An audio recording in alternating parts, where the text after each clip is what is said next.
नमस्कार, इन खबर में आपका स्वागत है। अलीगढ़ के टप्पल में 2 साल की बच्ची की निर्मम हत्या के बाद पूरे देश में उस मसले को लेकर के आक्रोश एवं गुस्सा है।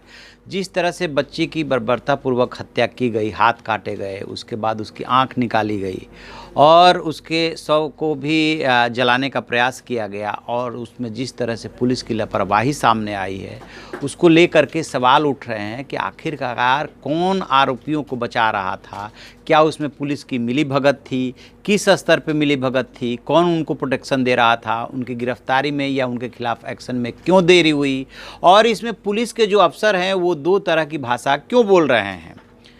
एक तरफ अलीगढ़ के एसएसपी हैं, उनका कहना है कि अभी तक की जो जांच पड़ताल हुई है उसमें किसी तरह से यौनाचार की बात सामने नहीं आई है और दूसरी तरफ लखनऊ में बैठे आला अफसर पास्को एक्ट लगाने की बात कर रहे हैं।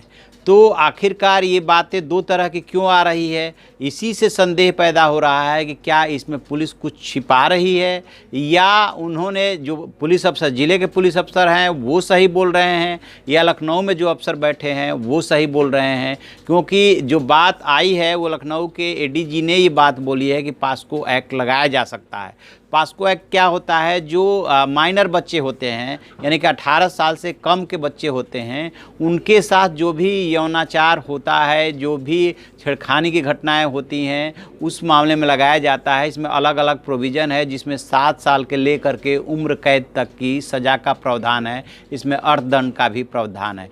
तो क्यों लखनऊ में बैठे अफसर ने बोला कि पास्को एक्ट लगाया जाएगा और क्यों जो ज़िले के कप्तान हैं वो कह रहे हैं कि ऐसी कोई बात नहीं है। क्या लोगों में जो गुस्सा है उसको देखते हुए अलीगढ़ पुलिस कुछ छिपा रही है? वैसे इस घटना के तह में जाएंगे तो एकदम वो हिला देने वाली घटना है और कई बार लगता है कि क्या कोई भी इंसान इतना नीचे तक गिर सकता है कि उसके पिता से यानी कि बच्ची के पिता से कोई 50,000 रुपये की उधारी लेता है, 40,000 रुपये चुका देता है, फिर 10,000 रुपये शेष रह जाता है, उसको मांगने पे कहा सुनी होती है और फिर जो है 28 मई को कहा सुनी होती है, 30 मई को बच्ची घर से गायब होती है, 31 मई को पुलिस को सूचना दी जाती है, पुलिस कोई एक्शन नहीं लेती है और 2 जून को बच्ची का जो है शव मिलता है। उसके बाद पूरे इलाके में सनसनी फैल जाती है। उसके बाद लोग वहाँ आक्रोशित होकर के और थाने पहुँचने लगते हैं और फिर ये पूरे देश में जो है ये घटना जो है चर्चे का विषय बनती है। अब पुलिस से ये जवाब नहीं बन रहा है कि क्या जवाब दे। एक बात ये भी आ रही है कि इंस्पेक्टर ने तत्काल अपने मातहत जो एसआई होते हैं, सब इंस्पेक्टर होते हैं, उनको एक्शन लेने को कहा था, लेकिन वो सब इंस्पेक्टर ज़िले के ही एक पुलिस अफसर के जो स्टाफ है उनके दबाव में काम कर रहा था और उस बात ये भी आ रही है कि उस स्टाफ के पास आरोपियों का उठना बैठना था।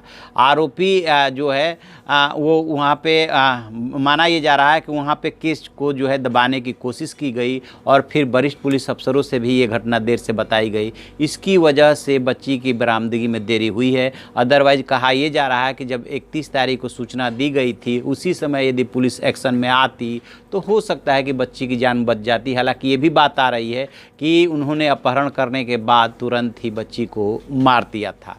देखते हैं आगे क्या होता है। इस पर अभी पुलिसकर्मियों के खिलाफ कार्रवाई हुई है, सस्पेंशन की कार्रवाई हुई है, इंस्पेक्टर समेत तमाम पुलिस कर्मी सस्पेंड किए गए हैं। लेकिन इससे समस्या का समाधान इस तरह नहीं है, क्योंकि हर बार सुनते होंगे कि कोई घटना होती है उसके बाद पुलिसकर्मी सस्पेंड कर दिए जाते हैं, फिर 15 दिन बाद बहाल कर दिए जाते हैं जैसे ही लोगों का गुस्सा शांत होता है और समस्या जस की तस बनी रहती है। वैसे ये घटना समाज पर भी बदनुमा दाग है, क्योंकि समाज की भी इसमें भूमिका है।